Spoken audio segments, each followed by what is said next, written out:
Hey guys, Peter here to tell you about the debut record from Seven Storm, Maledictus, out August 12 on Atomic Fire Records. The album has 12 tracks, 73 minutes in length, and they are a Portuguese melodic dark metal band. This is not a concept album, but it's an album that has a common denominator, and that common denominator is the atmospheric element of the record. How this album feels. How does it make you feel? The emotions that you get out of it, those stay very dark, somber, and very consistent throughout the entire listening experience. It's an album that uses that specific element to ground itself, to connect these tracks with one another, and allowing them to still be very diverse musically and from a musical experience. So the album has a lot of volatility. Underneath the surface, there is a current. Above the surface, there is absolutely calm in that darkness. That's how this record is designed. That's how this record is put forward. Now, the album starts off with Pirate's Curse. I think this is the best track to start off the record because it's definitely one of the most direct, not convoluted, really simple tracks in terms of how you approach it and how you digest it. It has all the elements of the entire record sound-wise, and it's really the best segue into what comes next. And what comes next are songs that are a little bit more demanding from a listener's point of view. They are a little bit more intricate, they have a lot of more elements, they have a lot more layers, and become a lot bigger in terms of what they offer and in terms of how they come across. So this is the perfect way to start. Now, the album finishes off in track 12, but technically the album actually finishes off with track 9. The 9th track is Haunted Sea. When you listen to this song, there is a sense of finality. At the end of the track, it's not just the track that ends, it's the album that comes to a closing.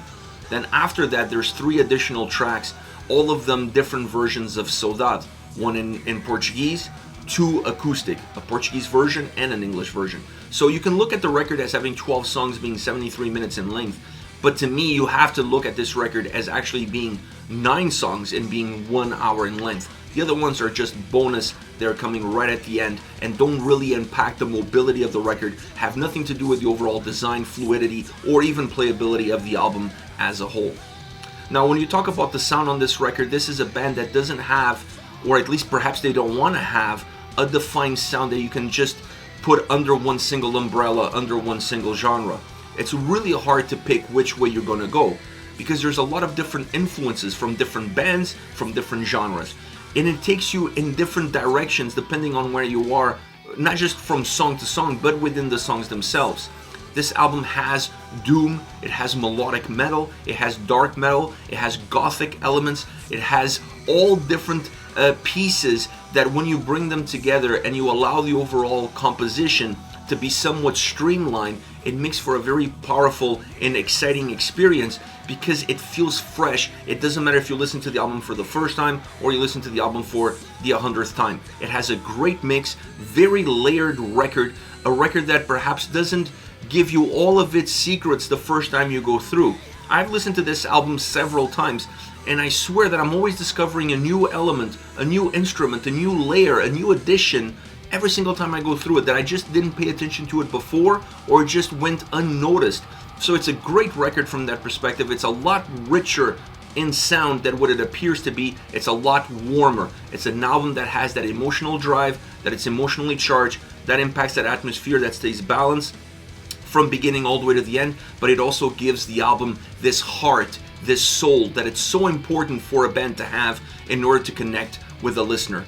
I don't know in the future where they're going with their sound, if they want to have a simple DNA approach that every album starts to feel like it has a piece of who they are.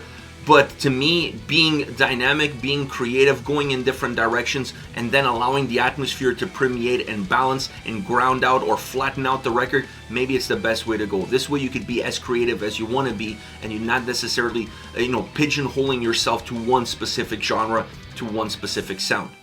Now, within that sound, 2 elements jump out immediately, and that to me is the drums and guitars. Now, on drums, you have Mike Gaspar, former Moonspell, so you know you're going to get consistency and you know you're going to get quality, and that's exactly what you're going to get on this album. I felt that he was the roots of this record. Sound-wise, he grounds the album, but he doesn't just ground the album with heaviness. He creates roots that then allows the guitars, the bass, and even the vocals to start to grow and become branches of those roots that have consistency, that have strength, but also have a lot of warmth. The sound of the drums on this record has substance. It doesn't feel hollow, it feels full. It really fills in all the different gaps.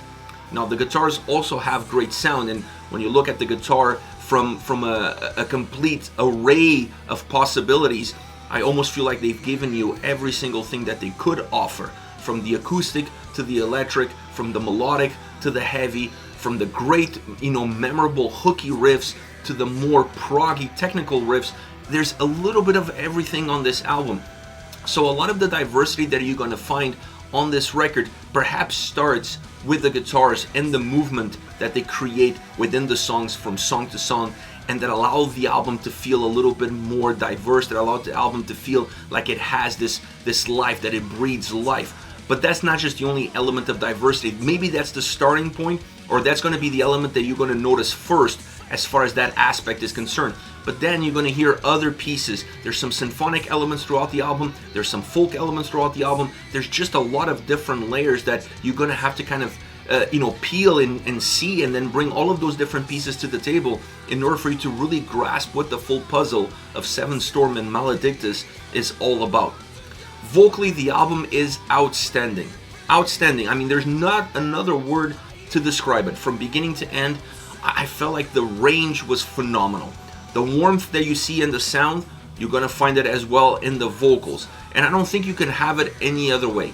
If you're going to build an album that has diversity of sound, but relies on the atmosphere to ground it, what's going to create that atmosphere, or what's going to make that atmosphere feel noticeable?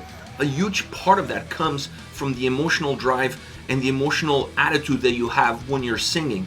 And on this record, you feel every single word. Every single word is emotionally charged, and it comes across in such a simple, clear way that's impossible for the listener not to connect with it.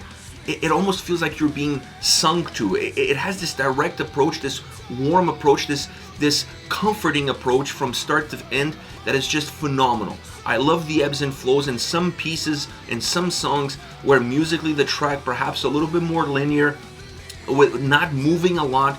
The vocal style and the vocal delivery is what creates the ebbs and flows, is what creates the peaks and valleys. Not using a one-size-fits-all, going with one tone, one delivery, one side of his range from start to finish. No, going with what the song demands and how you feel on the inside when you're singing it. Understanding the lyrical content, feeling that lyrical content, connecting that with the emotion of the music behind it, and then allowing your voice to be just another instrument that's going to add to the beauty of the overall record. That's how I see the vocals on this album. And overall, for a debut record, this record is outstanding. There's really not technical flaws that you would normally see on a debut record.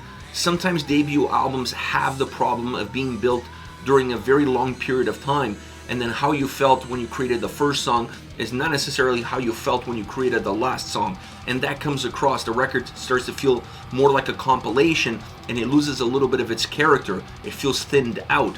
This record doesn't have that problem because the diversity of sound is there, the diversity of approach is there, but the atmosphere is exactly the same. So that makes the album feel more cohesive, it makes the album feel more together, and it gives strength to the overall collective. I love this album specifically when you look at the fact that it is a debut record.